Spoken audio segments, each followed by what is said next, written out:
Sayyidil Jad Al-Habib Salim bin Ali As-Saggaf.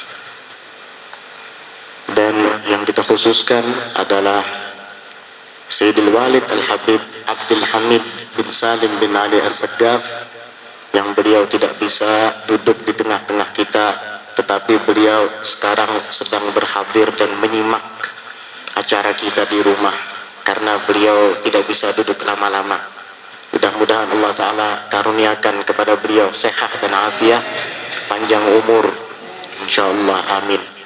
Demikian pula yang sama-sama kita hormati Sayyidil Am Al-Habib Hasan bin Salim bin Ali As-Saggaf, yang insyaallah beliau juga biasanya berhadir tetapi hanya duduk mendengarkan di rumah karena beliau juga tidak bisa duduk lama-lama. Semoga Allah panjangkan umur beliau, sehatkan jasmani dan rohani beliau, insyaallah, amin. Dan yang sama-sama kita hormati akhi Al-Habib Hamzah bin Abdul Hamid As-Saggaf, dan juga yang sama-sama kita hormati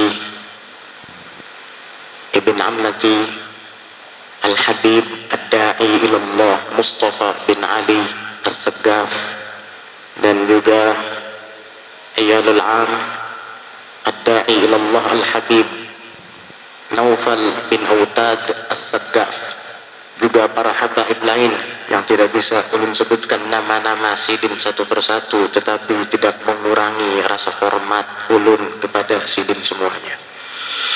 Dan yang sama-sama kita hormati, kita muliakan para alim ulama, para guru-guru agama, khususnya sahabat-sahabat kami, para asatidz mudarrisin, alumni Hadramaut, dan guru-guru lain yang juga tidak bisa ulun sebutkan nama-nama sidin satu persatu, dan tidak mengurangi rasa hormat dan ta'zim al-faqir kepada beliau-beliau semua.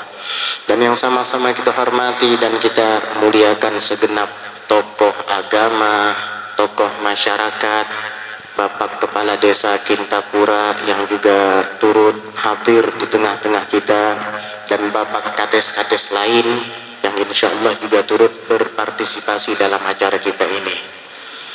Segenap aparatur pemerintah dan hadirin serta hadirat yang dirahmati dan dimuliakan oleh Allah Subhanahu wa taala. Alhamdulillah, pada kesempatan malam hari ini kita semua dapat menghadiri acara haul seorang keturunan Nabi Muhammad sallallahu alaihi wa ala alihi wa sahbihi wasallam, yaitu kakek kami Sayyidil Jad Al-Habib Salim bin Ali bin Mihdar bin Abdurrahman bin Taha bin Syekh bin Umar bin Taha bin Abdurrahman bin Umar bin Taha bin Umar As-Safi. Beliau nasabnya bersambung kepada Al-Imam Taha bin Umar As-Safi, putra Abdurrahman Al-Muallim bin Muhammad bin Ali bin Abdurrahman As-Saggaf. Karena itulah keluarga besar Al-Habib Salim bin Ali As-Saggaf dikenal dengan As-Saggaf As-Safi. Dan karena itu pula bangunan zawiyah ini diberi nama dengan Majelis Ta'lim As-Safi, karena mengikut datuk dan leluhur kami Al-Habib Umar As-Safi. Kenapa beliau diberi julukan As-Safi, yang berarti adalah orang yang suci dan bening? Disebutkan di dalam Syajaratul Ansab bahwa summiya As-Safi bisafai sariratih, diberi julukan As-Safi, orang yang bening dan suci bersih, bisafai sariratih, karena beningnya batin hati beliau, bersih. Zahiruhu kabatinihi, zahirnya sama seperti batinnya. Amal-amal kebajikan yang beliau lakukan secara zahir itu menunjukkan batin beliau yang bagus. Disebutkan oleh sebahagian ulama, la yakunu sufiyyu sufiyan hatta idza tifa jami'u ma fi batinihi ala tabaqin fis suf lamastahya minhu. Tidaklah seorang itu menjadi sufi yang sejati, ahli tasawuf yang benar-benar ma'rifat, kecuali apabila semua isi batin hatinya ini diletakkan ke dalam talam ceper dan dikelilingkan di pasar, dia tidak akan malu. Artinya semua isi hatinya apabila dinampakkan ke alam nyata dan dipamerkan di seluruh penduduk pasar yang ramai, dia tidak akan malu. Karena apa? Seluruh isi yang ada di dalam hatinya adalah kebaikan. Al-Imam Umar As-Safi seperti itu, zahiruhu kabatinihi, zahirnya sama seperti batinnya. Karena tidak sedikit orang yang beramal baik secara zahir. Kita lihat dengan mata kita, memang pekerjaannya semua baik, zikir, salat, puasa, tapi belum tentu batinnya seperti itu. Banyak orang yang amal zahirnya bagus tetapi batinnya rusak. Banyak orang yang beramal soleh tetapi di dalam hatinya masih ada kesombongan. Banyak orang yang melakukan amal kebajikan tetapi di dalam hatinya masih ada keinginan untuk riya dan pamer. Banyak seperti itu. Tetapi orang yang sufi, ahli tasawuf sejati tidak seperti itu. Zahirnya sama seperti batinnya, tidak ada perbedaan. Itulah pentingnya kita memelihara batin hati kita. Qad aflaha man zakkaha wa qad khaba man dassaha. Sungguh beruntung orang yang membersihkan jiwanya, hatinya, dan sungguh kecewa dan menyesal orang yang mengotorinya. Ada yang mengatakan di antara sebab taubatnya As-Sayyid Ahmad Ar-Rifai dan kembali terjun ke dunia tasawuf, ke dunia tariqat, sehingga beliau dapat mencetus tariqat Ar-Rifaiyah. Dulu di awal mula beliau itu adalah seorang yang dikenal sebagai faqih, ahli fikih. Beliau menguasai ilmu syariat, beliau berfatwa dan mengajar kemana-mana. Hingga pada suatu ketika beliau sedang ingin mengajar ke kampung seberang dengan membawa kitabnya. Kebetulan apabila ingin menyeberangi kampung itu, beliau harus melewati sungai. Dan di sungai itu hanya ada satu batang pohon kayu yang diletakkan untuk menghubungkan antara kampung ini dan kampung seberang. Sehingga tidak bisa dilewati oleh dua orang, mesti harus bergantian. Dulu jembatan tidak seperti sekarang. Dulu tidak ada besi-besian, semen-semenan, cor-coran, nggak ada. Sehingga dijadikanlah biasanya batang pohon yang besar ditaruh untuk dijadikan jembatan. Ketika Sayyid Ahmad Ar-Rifai akan mengajar ke kampung seberang dengan berbekal kitabnya, mengajar ilmu syariat, ilmu fikih, ketika beliau sedang menyeberangi jembatan yang setapak itu, tiba-tiba mendadak dari arah seberang ada juga anjing yang ingin lewat dan menyeberang di jembatan itu. Sayyid Ahmad Ar-Rifai terkejut. Kata Sayyid Ahmad Ar-Rifai, ini seekor anjing najis, basah lagi badannya. Mungkin dia baru saja berenang di air. Kata Sayyid Ahmad Ar-Rifai, kalau baju saya tersentuh tubuhnya tentu akan najis dan najisnya mughalladhah. Akhirnya beliau simpul jubahnya serapi mungkin dan berusaha untuk menyeberang supaya tidak tersentuh dengan anjing itu. Ketika beliau akan menyeberang dan berhati-hati, tiba-tiba anjing itu berhenti. Sayyid Ahmad Ar-Rifai keheranan, kenapa anjing itu berhenti?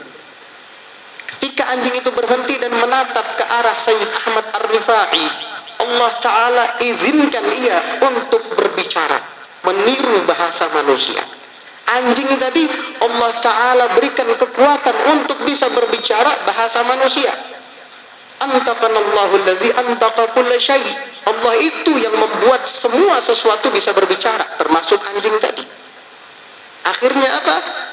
Anjing itu mengatakan kepada Sayyid Ahmad Ar-Rifai, wahai Sayyid Ahmad, engkau jangan takut, mesti harus menyimpul jubahmu dengan rapi. Aku tahu tubuhku ini najis dan najis mughalladhah. Tetapi ketahuilah, najis kesombongan dan keangkuhan yang ada di dalam hatimu jauh lebih berbahaya daripada najis badanku. Karena cara membersihkan najis badanku itu mudah. Cukup engkau mengambil air dicampur dengan tanah dan dibasuh 7 kali. Di antara 7 basuhan dicampur dengan tanah. Selesai, bersih najisku. Tetapi noda, kotoran, kesombongan, angkuh dan riya yang ada di dalam hatimu sulit untuk dibersihkan. Wahai Sayyid Ahmad. Itu Sayyid Ahmad langsung terkejut mendengar seekor anjing menegurnya. Sudah anjing bisa ilmu fikih lagi, paham najis mughalladhah lagi. Anjing zaman dahulu alim. Anjing zaman dahulu mengerti fikih dan ahli tasawuf lagi. Subhanallah. Akhirnya Sayyid Ahmad nggak jadi nyebrang, kembali pulang, dia letakkan kitabnya. Akhirnya dia duduk di tempat ibadahnya dan muhasabatun nafs. Beliau menghisap dirinya dan berusaha untuk membersihkan hatinya dari kotoran keangkuhan, kesombongan, dengki, dan berprasangka buruk kepada orang lain. Hingga pada akhirnya beliau berhasil membersihkan batin hatinya, menundukkan hawa nafsunya, lalu kemudian beliau jadilah seorang pelopor tariqat Ar-Rifaiyah, As-Sayyid Ahmad Ar-Rifai, menjadi seorang wali besar di zamannya radhiyallahu anhu wa ardhah. Itulah pentingnya kita menjaga dan membersihkan hati kita dari segala penyakit-penyakitnya. Selalulah mohon kepada Allah agar dibersihkan hati kita daripada segala penyakit-penyakitnya. Allahumma zakki anfusana anta khairun man zakkaha. Ya Allah, bersihkan jiwa-jiwa kami, hati-hati kami, karena Engkau adalah zat yang paling baik dan paling maha kuasa dalam membersihkannya. Begitu. Al-Habib Salim adalah keturunan beliau. Disebutkan di dalam Mathalul Arab, pepatah Arab, semboyan orang Arab, ma fil abai fil abna. Biasanya begitu, apa yang ada pada ayah leluhur ada juga pada anak keturunan. Habib Salim ini nggak pernah punya musuh. Kenapa? Karena beliau selalu mengalah dan orangnya penyantun, cocok kepada siapapun, penyabar. Kita aja cucu-cucunya nggak pernah ngelihat beliau marah, betul-betul marah. Paling beliau pura-pura marah. Kita biasanya Habib Mustafa juga Habib Hamzah setiap hari Jumat itu mendatangi beliau, minta jatah, kasih uang sama beliau. Kadang dikasih 500 rupiah, kadang dikasih 1000 rupiah. Dulu itu, waktu Indomie harganya 250. Lumayan bisa beli Indomie 2 bungkus 500. 1000 bisa beli Indomie 4 bungkus. Dulu itu luar biasa, dan itu rutin. Habib Salim nggak pernah menolak permintaan cucu-cucunya. Senyum, selalu hormat kepada tamu-tamu yang datang ke rumahnya. Jasa beliau sangat banyak. Di antaranya beliau termasuk di antara 4 habaib yang menyebarkan dzurriyyat dan keturunan di Kintab ini. Di Kintab ini ada 4 habaib yang menyebarkan anak cucu. Yang pertama Sahibul Haul, Al-Habib Salim bin Ali As-Saggaf. Beliau datang dari Pelehari, masuk ke Kintab. Kintab ini masih sepi, masih hutan, dan beliau dipercaya sebagai kepala padang. Kepala padang itu adalah orang yang punya wewenang untuk membagi-bagikan tanah kepada setiap pendatang yang baru datang. Jadi kalau ada orang yang baru datang ingin memiliki sebuah tanah, harus ada persetujuan dari Habib Salim, ada tanda tangan dari beliau. Maka orang itu berhak memiliki tanah, karena memang beliau dipercaya sebagai kepala padang. Tapi anehnya, kepala padang tidak punya tanah. Ini anehnya. Beliau kepala padang tapi nggak punya tanah. Kan andai kata beliau bikin surat tanah sebanyak mungkin dengan tanda tangan beliau, pasti tanah beliau udah ratusan hektar di Kintab ini. Enak pun nggak usah beli stuk mari. Tapi nggak punya tanah. Kepala padang tapi nggak punya tanah. Itu Habib Salim. Itu aula, beli beliau, beli tanah, beli kepala padang, beli tanah. Subhanallah. Gak tahu sekarang kalau ada kepala padang, kira-kira bisa kayak gitu dah. Tanah ini beli beliau, subhanallah. Itu rumah beliau, tanahnya beli, padahal kepala padang. Habib Salim. Yang kedua, Habib Harun bin Abdurrahman Bahashim. Anak cucunya ya Habib Faruk Bahashim, Habib Fauzi Bahashim, anak beliau. Kemudian yang ketiga, Habib Husain bin Hasan As-Segaf. Ya, cucunya Habib Mustafa ini, cucu beliau. Habib Mustafa bin Ali bin Husain bin Hasan As-Segaf. Dan yang keempat, cuman Habib Husain meninggalnya tidak dikintab.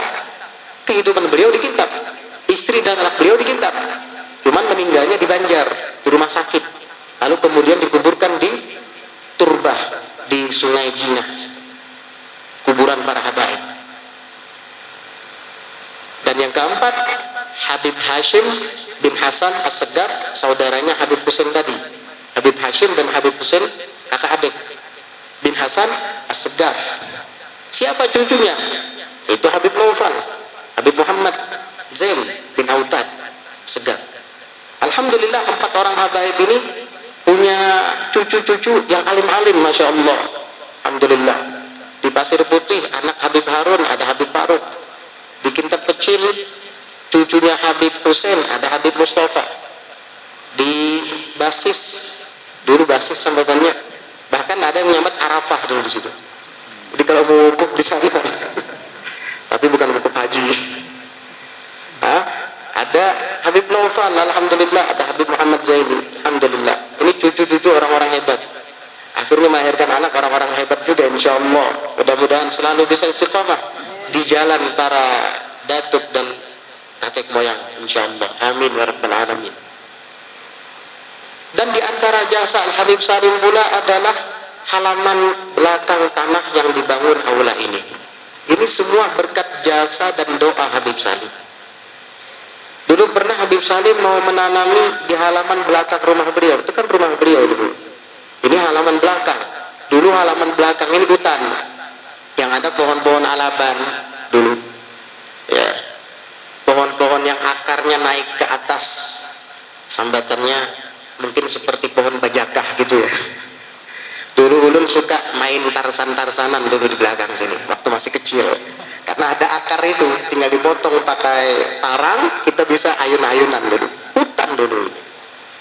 Jadi ketika akan dibersihkan tanahnya, maka Habib Salim musyawarah dengan beberapa orang putra beliau.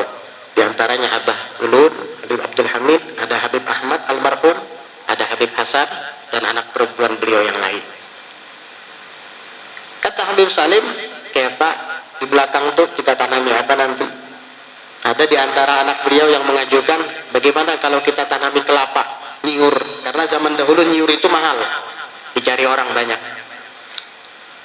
Kata Habib Salim, jangan. Ada lagi salah seorang di antara anak beliau mengatakan, bagaimana kalau kita tanami durian saja, pohon durian? Kan kalau berbuah bisa dijual. Kata Habib Salim, jangan. Terus apa bah? Jangan tanami pohon yang besar-besar, karena sulit untuk ditebang nantinya. Kaget anak-anaknya. Loh, kok ditebang? Itu kan kebun. Masa kok ditebang? Iya, kalau pohon besar kita tebang, sayang. Iya, sayang kan, sudah banyak tumbuh, ada buahnya lagi, ditebang sayang. Mau itu durian ataupun kelapa, sayang. Yang mengherankan, kenapa ditebang, kata anak-anaknya. Kata Habib Salim, saya berharap kepada Allah bahwa halaman di belakang rumah ini akan bermanfaat untuk orang banyak. Itu aja, tidak tahu apa maksud beliau. Harapan saya ini bermanfaat, halaman, masih halaman, belum ada lagi majelis, apalagi rubat ini belum ada. Harapan beliau, mudah-mudahan kata beliau, halaman di belakang rumah kita itu bermanfaat untuk orang banyak. Jadi gak usah ditanami tumbuh-tumbuhan yang besar, karena kalau sudah tumbuh dan berbuah sayang kita menebangnya dan sulit. untuk menebangnya. Biarkan saja, mau ditanam yang biasa-biasa saja. Akhirnya ditanami pohon kopi dulu. Pohon kopi dulu ditanam. Nggak banyak juga sih. Ada juga sedikit pohon cengkeh, cuma paling 4-5 rapun mungkin itu. Ternyata yang beliau maksud udah lama, mungkin 30 tahun atau 40 tahun yang lalu itu beliau mengatakan itu. Sekitar 30 atau 40 tahun yang lalu, mungkin Ulun belum lahir. Ternyata apa yang beliau katakan itu terbukti. Alhamdulillah, halaman belakang rumah beliau dibangun majelis taklim, tempat jamaah menuntut ilmu agama, terutama setiap malam Selasa.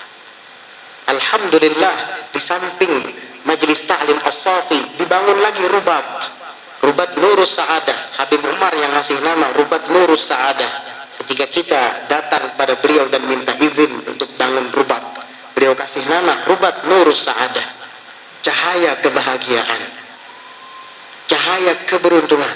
Alhamdulillah, ada beberapa santri-santri yang sudah belajar di Rubat ini, dan itu semua tidak luput daripada jasa Al-Habib Salim bin Ali As-Saggaf.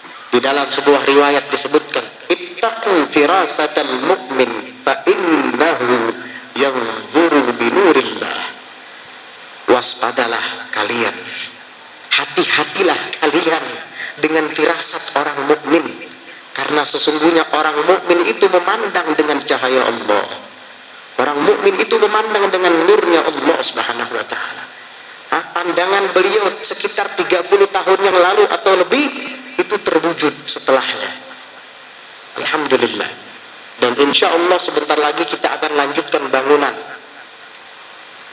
membangun perpustakaan, dan di bawahnya perkantoran sekaligus studio dakwah, insya Allah, dan masih dalam proses. Mungkin malam ini kita adakan prosesi peletakan batu pertama, insya Allah nanti setelah sholat isya berjamaah. Dan di sampingnya lagi wacana ke depan akan kita bangun asrama untuk para santri-santri baru. Karena ulun mohon maaf, ada beberapa warga kita dan warga luar dari Kintab juga mau mendaftarkan anaknya untuk belajar di Rubat Nurus Sa'adah, tetapi asramanya, kamarnya tidak mencukupi. Bukannya kami menolak anak-anak pian untuk belajar di tempat kami, tetapi keadaan yang tidak mendukung. Asramanya terlalu penuh, sudah padat sekali. Kasihan kan anak pian bakal jalan. Makanya mohon bantuannya, mohon doanya dan dukungannya agar asrama tambahan cepat terrealisasi, cepat terbangun insya Allah. Sementara ini kita masih proses untuk perpustakaan, kemudian perkantoran dan studio dakwah yang dilanjutkan dengan asrama. Itu semua untuk generasi kita, untuk putra-putra kita yang menjadi penerus Ahlus Sunnah wal Jamaah nantinya insya Allah, yang melanjutkan dakwah Nabi Muhammad sallallahu alaihi wasallam. Mudah-mudahan cepat terbangun dan cepat terlaksana. Amin ya rabbal alamin. Dan akhiran khitaman ulun ucapkan terima kasih banyak kepada pian semua yang berhadir di dalam acara ini khususnya, dan juga ulun ucapkan terima kasih banyak kepada para peserta akikah yang menyumbangkan daging akikahannya dalam acara Haul Al-Habib Salim bin Ali As-Saggaf malam ini. Dan juga kami ucapkan terima kasih banyak kepada seluruh bapak-bapak yang ikut serta bahu-membahu bergotong royong untuk persiapan acara kita malam ini, dan kepada ibu-ibu yang memasakkan hidangan dan konsumsi makanan dari sejak beberapa hari yang lalu. Mudah-mudahan Allah Ta'ala membalas segala kebaikan pian dan mencatatnya di dalam amal baik yang seberatahan insyaallah. Amin ya rabbal alamin. Mungkin hanya ini yang dapat ulun sampaikan. Selanjutnya akan dilanjutkan oleh Al-Habib Mustafa bin Ali As-Saggaf, kemudian Al-Habib Naufal bin Autad As-Saggaf hafizahumullah ta'ala wa ra'ahuma, dan kita simak bersama petuah-petuah dan ilmu-ilmu yang beliau sampaikan. mudah-mudahan Allah Ta'ala karuniakan taufik kepada kita untuk dapat mengamalkannya. Amin ya rabbal alamin. Sekian, wassalamualaikum warahmatullahi wabarakatuh.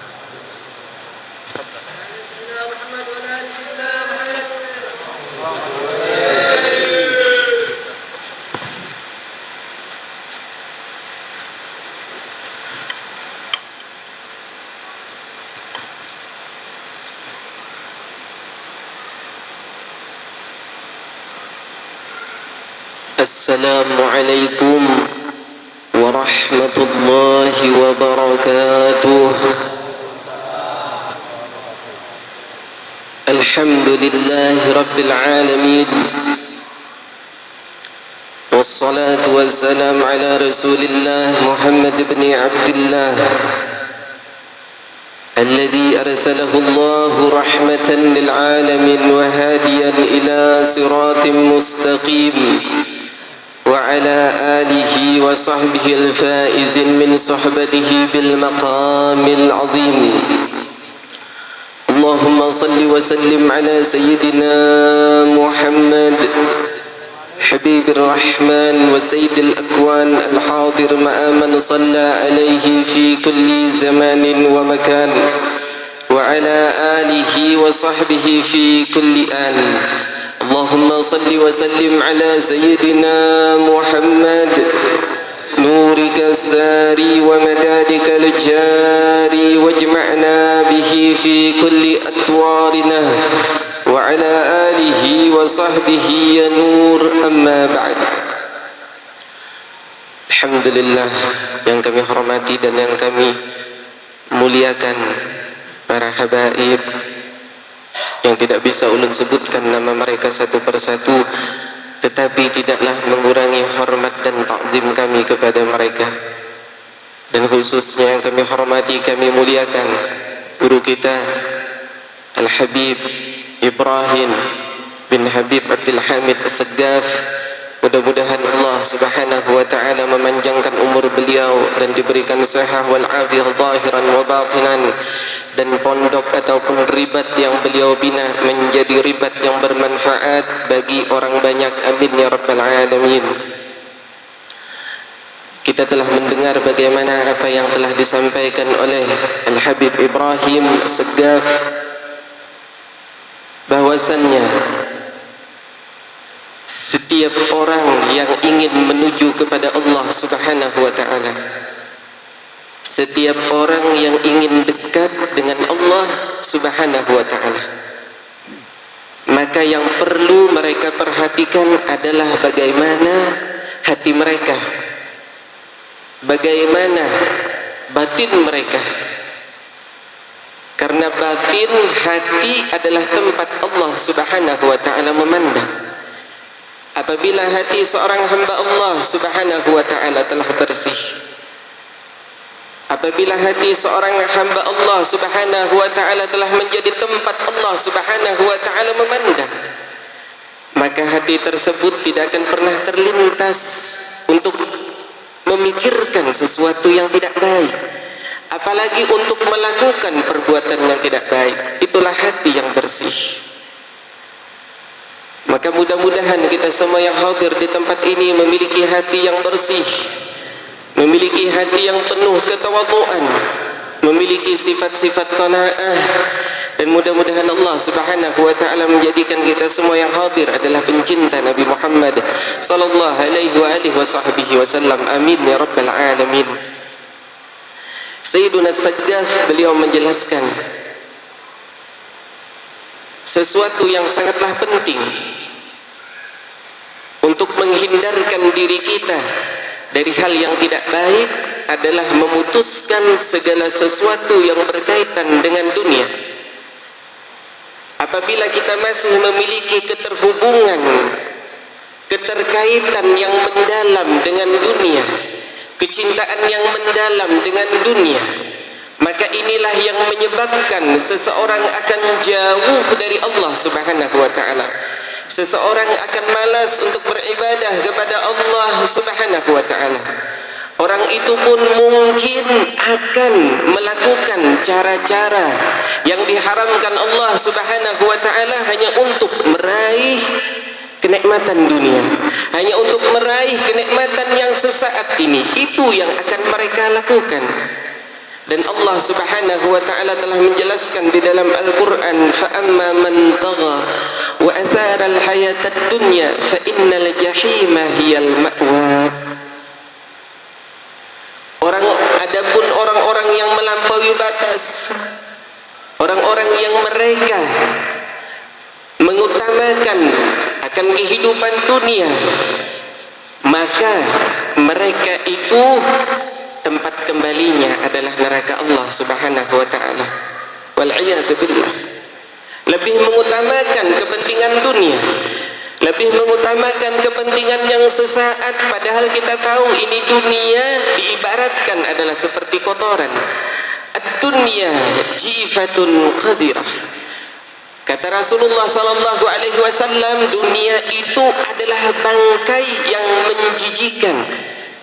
Kalau seseorang tidak akan mungkin mendekat terhadap bangkai karena bau yang menusuk, karena bau yang begitu luar biasa. Itulah dunia.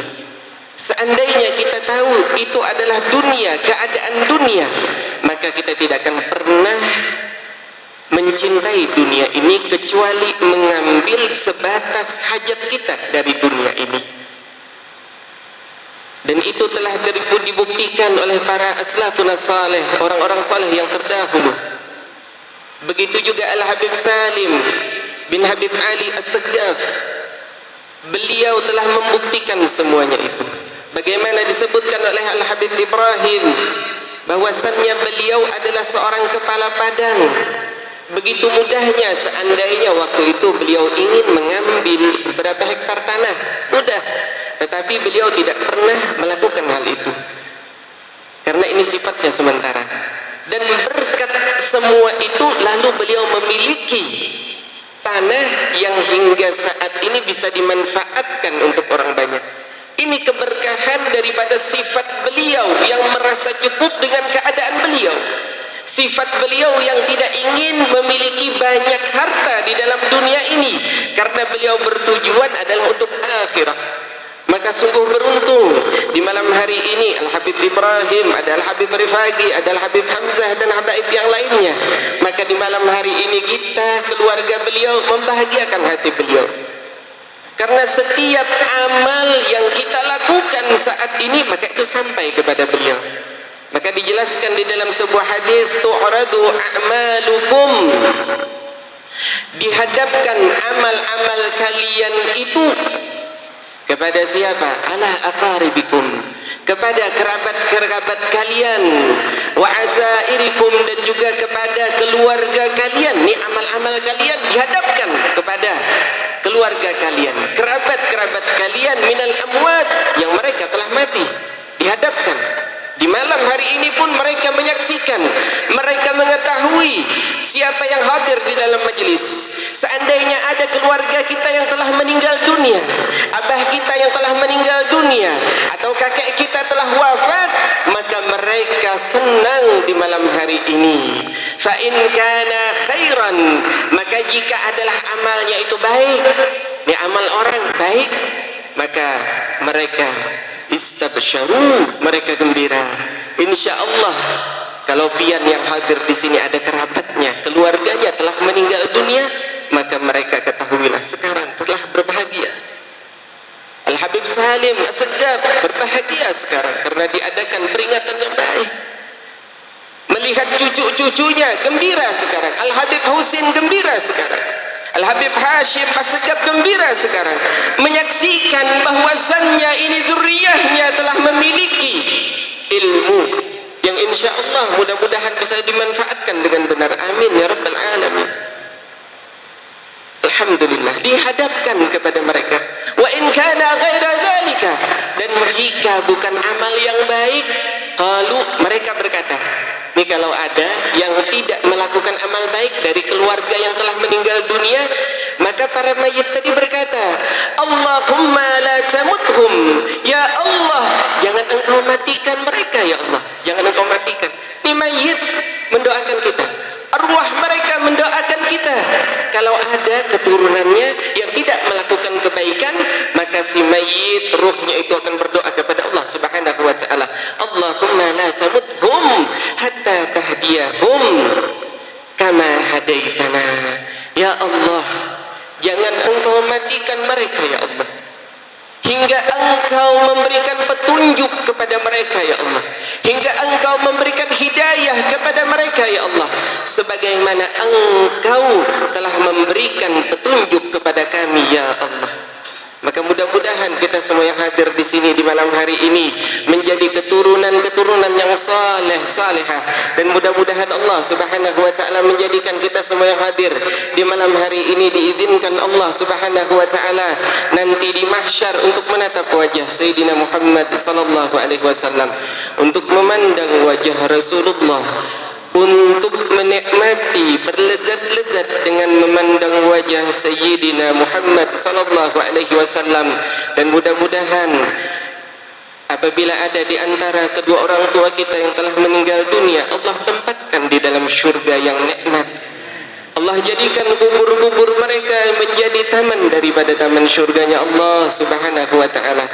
Dan mudah-mudahan Allah Subhanahu wa taala membangkitkan kita semua bersama dengan orang-orang yang saleh, dikumpulkan di saf yang terdepan bersama Sayyidina Muhammad sallallahu alaihi wasallam. Amin ya rabbal alamin.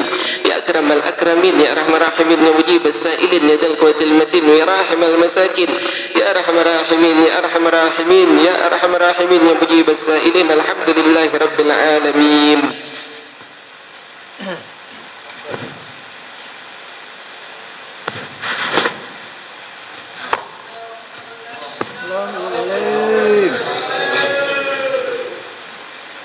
Assalamualaikum warahmatullahi ta'ala wabarakatuh. Alhamdulillah, alhamdulillahilladzi syaraha qulubal muqinin bima ashrafa fiha min nuril iman wal yaqin, wa sallallahu ta'ala ala sayyidina Muhammadin sayyidil mursalin wa ala alihi wa sahbihi wat tabi'in. Amma ba'd. Yang kita muliakan dan yang sama-sama kita hormati para habaib, para syaraif, para syiban-syiban kita, wabil khusus Sayyidul Walid daripada pengasuh ini majlis As-Safi, Al-Habib Abdul Hamid bin Al-Habib Salim sahibul haul, dan Al-Habib Hasan bin Habib Salim As-Saggaf, dan lain sebagainya daripada para syiban-syiban kita. Dan juga wabil khusus sahibu hadzal majlis Al-Habib Ibrahim bin Al-Habib Abdul Hamid bin Al-Habib Salim As-Saggaf, dan yang jauh-jauh datang dari Sungai Danau, Sungai Cuka, Al-Habib Rifaqi As-Saggaf, dan Abang Mustafa, Al-Habib Mustafa, dan Abang Muhammad Zain, Al-Habib Zain, dan lain sebagainya daripada habaib dan para syaraif yang tidak bisa kita sebutkan daripada nama-nama beliau, dan para ulama-ulama, para guru-guru agama, dan para sesepuh-sesepuh dan tokoh masyarakat. Semoga Allah Subhanahu wa taala memanjangkan daripada umur kita semua di dalam keadaan taat, di dalam beribadah, dan kita diberikan manfaat dan barakah di dalamnya. Dan semoga Allah Subhanahu wa taala memberikan kita rizq daripada hissi dan ma'nawi fi khairin wa lutfin wa afiyah. Amin amin ya rabbal alamin.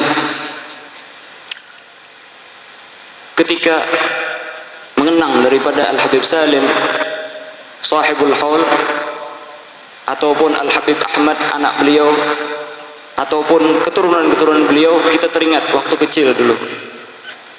Abah dulu, Al-Habib Autad, kata beliau, kalau seandainya lapar, kebetulan di rumah tidak ada makanan, datang ke rumah Habib Salim, datang ke rumah keturunan-keturunan beliau, Al-Habib Ahmad atau Habib Hamid atau Habib Hasan daripada keturunan-keturunan Al-Habib Salim ini. Niscaya ketika kalian berangkat ke sana, kalian tidak akan pulang di dalam keadaan kelaparan. Kalau kita punya hati gundah gulana, stres dengan urusan dunia, stres dengan ini dan itu, datang ke Al-Habib Salim atau keturunan-keturunan beliau. Insya Allah dilapangkan daripada dada kalian. karena mereka ini luar biasa. Maupun Al-Habib Salim sahibul haul ataupun keturunan-keturunan beliau, luar biasa di dalam menjamu tamu, luar biasa di dalam bagaimana menyenangkan daripada orang-orang yang berhadir di sana. Ini adalah sifat yang mungkin hampir punah di akhir zaman sekarang ini. Orang-orang yang suka menjamu daripada tamu, orang-orang yang suka daripada menyenangkan daripada hati-hati para tamunya. Kenapa kita menyebutkan daripada ini? Allah Subhanahu wa taala berfirman dalam Al-Qur'an, "Wa nabbihum an dhaifi Ibrahim." Kata Allah Subhanahu wa taala, kabarkan kepada mereka daripada tamu-tamunya Nabi Allah Ibrahim alaihissalam. Ini Nabi Allah Ibrahim. Siapa yang tidak kenal dengan Nabi Allah Ibrahim? Ini adalah Nabi yang luar biasa. Sampai-sampai beliau dikasih gelar Khalilullah, orang yang sangat dekat dengan Allah Subhanahu wa taala. Ini apa sebabnya? Disebabkan sebagaimana yang diriwayatkan di dalam kitab-kitab dan di kitab-kitab tafsir juga, bahwasanya pada suatu hari ini Nabi Allah Ibrahim orang dan Nabi yang paling terkenal dengan kemurahannya dan terkenal dengan sukanya di dalam menjamu tamu.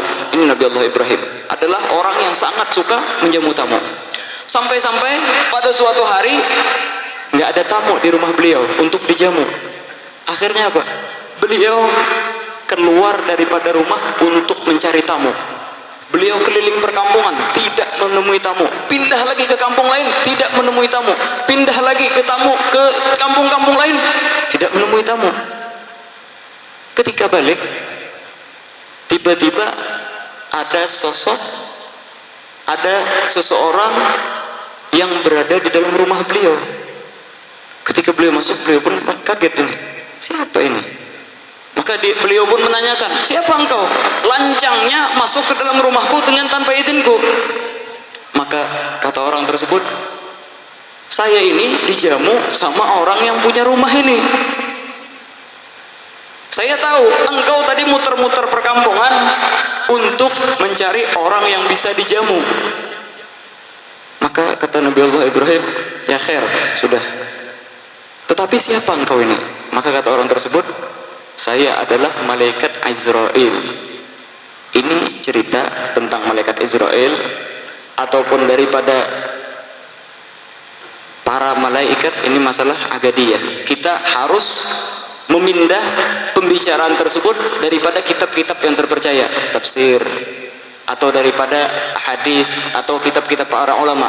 Jangan sembarangan menceritakan tentang malaikat dan mempermainkan nama malaikat demi menambah daripada view, demi menambah daripada banyaknya orang yang mengikuti kita atau dan sebagainya. Ini cerita emang tersebut di dalam kitab-kitab tafsir dan lain sebagainya. Akhirnya apa? Maka kata Nabi Allah Ibrahim alaihissalam, oh, engkau adalah malaikat Israel, ngapain kamu kesini? Maka kata malaikat Israel alaihissalam, saya datang untuk menemuimu. Oh, untuk apa engkau menemuiku? Apakah engkau mau mengambil daripada nyawaku? Kata Nabi Allah Ibrahim alaihissalam. Maka kata malaikat Israel, bukan untuk mencabut daripada nyawamu, tetapi saya di sini untuk menemui orang yang dikasih gelar Khalilullah, orang yang dekat sama Allah Subhanahu wa taala. Maka kata Nabi Allah Ibrahim, siapakah orang itu? Tunjukkan kepadaku dan kabarkanlah kepadaku, sehingga ketika aku mengetahui itu, aku mau mencari orang tersebut walaupun berada di pelosok dunia. Aku cari orang tersebut karena ini adalah orang yang luar biasa, orang yang dekat di sisi Allah Subhanahu wa taala. Akhirnya apa? Akhirnya kata malaikat Israel, ketahuilah yang dikasih gelar dan dikasih julukan dan dikasih pangkat Khalilullah itu adalah engkau sendiri, yaitu adalah Nabi Allah Ibrahim alaihissalam. Maka Nabi Allah Ibrahim pun terkejut. Kenapa? Kok bisa beliau dikasih gelar Khalilullah? Maka kata malaikat Israel, kenapa engkau dikasih gelar tersebut? Karena engkau suka menjamu daripada tamu. Nabi Allah Ibrahim alaihissalam Beliau mendapatkan magam yang tinggi di sisi Allah Subhanahu wa taala karena beliau suka menjamu daripada tamu. Wahakadha. Oleh karena itulah para auliyanya Allah Subhanahu wa taala, para orang-orang yang dekat di sisi Allah Subhanahu wa taala, ketika datang tamu ke dekat mereka, di dekat mereka atau bertamu di rumah mereka suka menjamu daripada orang-orang tersebut. Dan sahibul haul, tidak kita ragukan lagi, beliau ini luar biasa, sampai keturunan beliau semua suka menjamu daripada orang-orang yang datang ke rumah beliau. Pastinya sebagaimana beliau ketika waktu hidup suka menjamu daripada orang-orang yang hadir, orang-orang yang suka bertamu ke rumah beliau, insya Allah beliau juga menjamu kita semua. Sehingga kita tidaklah balik dari majelis ini kecuali hati kita dibersihkan oleh Allah Subhanahu wa taala. Dosa kita diampuni oleh Allah Subhanahu wa taala. Kita mempunyai kelaparan daripada makanan-makanan ma'nawiyah dipenuhi oleh beliau dan dikenyangkan oleh beliau, dan semoga orang tua kita semua dilapangkan daripada bubur-bubur mereka dan diletakkan di dalam raudhah min riyadil jannah. Amin amin ya rabbal alamin. Karena sebagaimana yang diceritakan daripada Al-Habib Umar bin Abdurrahman Al-Attas, ini beliau adalah guru daripada Al-Habib Abdullah bin Al-Haddad. Beliau ini sangat senang dengan Abdullah Haddad. Kalau Abdullah Haddad itu datang sudah beliau sambut, dan bahkan beliau tidak cuma suka dengan Abdullah Haddadnya, apapun daripada karangan Al-Habib Abdullah bin Al-Haddad beliau suka. Gosidah-gosidahnya Imam Haddad beliau suka, kitab-kitabnya Imam Haddad beliau suka. Pada suatu hari setelah beliau meninggal dunia, di Huraidah, di tempat beliau dimagamkan, ada yang datang untuk apa? Untuk membacakan daripada qasidah yang mana ini adalah karangan daripada Al-Habib Abdullah bin Haddad. Akhirnya orang tersebut melantunkan, "Idza syi'ta an tahya sa'idan madal umri wa tuj'ala ba'dal mauti fi rawdatil kabri." Tiba-tiba apa? Tengah-tengah daripada lantunan syair tersebut, kubur beliau bergoncang. Maka orang-orang di sekitar itu, orang yang baca qasidah ini bingung, oh ini kenapa ini? Kabarnya Al-Habib Umar bin Abdurrahman Al-Attas bergoncang. Maka orang tersebut terus melantunkan daripada syair, meneruskan daripada qasidah tersebut. Akhirnya apa? Wa wadhif ala darsil qurani fa inna fi tilawatihi al-kasira wasyarha lisadri. Ternyata apa? Terbuka daripada makamnya Al-Habib Umar bin Abdurrahman Al-Attas ini. Terbuka. Maka orang-orang yang hadir di sana bingung, kok terbuka ini daripada kabarnya Al-Habib Umar bin Abdul Attas. Ternyata mereka kebetulan ini ketika ziarah pagi hari, belum makan dan sarapan pagi. Ketika mereka buka dan mereka lihat daripada kabarnya Al-Habib Umar bin Abdul Attas, timbul daripada roti yang panas beserta daripada hidangan-hidangan yang untuk bisa dimakan dengan roti tersebut. Hakada para aulianya Allah Subhanahu wa taala. Mereka apabila suka menjamu di dalam keadaan hidup mereka, pastinya ketika mereka meninggal dunia tambah lagi, mereka tambah senang lagi daripada menjamu daripada orang-orang yang datang ke tempat mereka. Oleh karena itulah semoga Allah Subhanahu wa taala memberikan kita daripada jamuan-jamuan tersebut dan membalas daripada jasa-jasa kita dan membalas daripada waktu kita yang kita gunakan untuk berhadir di sini, sehingga Allah Subhanahu wa taala memberkati daripada waktu kita, daripada keluarga kita, jiran tetangga kita, daripada anak-anak kita, sehingga mereka menjadi orang-orang yang soleh solehah. Amin amin ya rabbal alamin. Dan pastinya ini orang ketika mereka suka menjamu tamu, jangankan ahlul bait, selain ahlul bait pun mereka pastinya mendapatkan kemuliaan di sisi Allah Subhanahu wa taala. Apakan lagi yang menjamu ini, yaitu adalah apa? Ahlul bait, keturunannya Rasulullah SAW. Mereka menjamu karena mereka mengikuti daripada datuknya. Mereka mencontohkan ad-da'i ilallah. Da'i ilallah itu tidak cuma dengan pintar ngomong, tapi da'i ilallah terkadang dengan hal. hal, dengan perbuatan. Bahkan lisanul hal afsah min lisanil maqal. Lisan daripada perbuatan itu lebih baik daripada lisanul maqal. Dan beliau mencontohkan bagaimana akhlaknya para sahabat, akhlaknya Rasulullah SAW, dan akhlaknya daripada anbiya-anbiya terdahulu. Yang mana ketika kita hadir di sini, pastinya Pak, kita berhadir di dalam acara beliau. Ini adalah ahlul bait Nabi SAW. Ya ahla baitin Nabi, ya ahla safa wal munajah, baghit man habbakum yadhfar bima qad tamanna. Orang-orang daripada ahlul bait yaitulah orang yang ahli safa. Mereka adalah orang-orang yang bersih, maupun zahir ataupun batin. Wal munajah, waktu mereka kalau kosong mereka gunakan untuk munajah kepada Allah Subhanahu wa taala. Bakhit man habbakum yadhfar bima qad tamanna. Sungguh cinta, sungguh beruntung orang yang mencintai daripada mereka para ahlul bait, dan mereka akan menerima daripada balasan dan digabulkan daripada apapun yang mereka inginkan. Semoga dengan program ini Allah Subhanahu wa taala mengabulkan daripada permintaan-permintaan kita.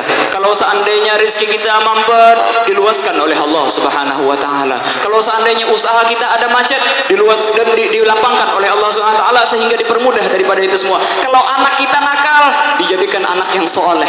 Kalau seandainya keturunan kita kurang baik di dalam akhlaknya, diperbaiki daripada akhlaknya. Kalau seandainya mereka kurang rajin dalam thalabul ilm, menjadi orang-orang yang rajin dalam thalabul ilm. Kalau seandainya kita adalah orang yang bakhil, orang yang kikir, orang yang tidak suka bersedekah, semoga dengan program ini kita menjadi rajin bersedekah. Kalau seandainya kita bukan orang yang suka menjamu daripada tamunya, semoga dengan program ini kita menjadi orang-orang yang suka daripada menjamu daripada tamu-tamu kita. Semoga dengan program ini, kalau seandainya ada dotiah di antara kita, kalau seandainya ada dotiatur rahim, semoga Allah Subhanahu wa taala menyambung daripada ikatan silaturahim tersebut. Kalau seandainya kita ada bermasalah dengan jiran tetangga kita, semoga permasalahan tersebut dan problem tersebut dibukakan oleh Allah Subhanahu wa taala. Kalau seandainya kita ada kekurangan di dalam bakti kita kepada orang tua kita, semoga dengan program ini kita menjadi orang yang bakti kepada orang tua kita. Semoga dengan program ini, kalau seandainya kita dulunya tidak rajin di dalam melakukan daripada perbuatan salat dan lain sebagainya daripada apa yang diwajibkan oleh Allah Subhanahu wa taala, semoga dengan program ini kita menjadi rajin di dalam